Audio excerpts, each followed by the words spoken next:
खबर शामिल करेंगे पाकपतन से हमारे नुमाइंदा मोहम्मद अफजल नूर की। पाकपतन डीपीओ नसीबुल्ला खान की हदायत के मुताबिक थाना कलियाना में सब इंस्पेक्टर मुदस्सर अब्बास संजरा को बतौर एसएचओ तैनात कर दिया। थाना कलियाना के इलाके के लोगों में खुशी की लहर।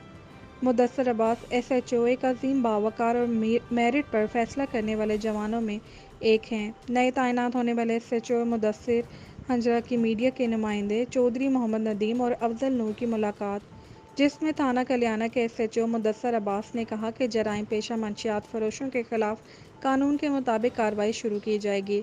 इंशाअल्लाह जराइम का खात्मा मेरी अव्वलीन तरजीहात में शामिल है। जराइम पेशा लोगों को गिरफ्तार करके पाबंद सलसल करूँगा।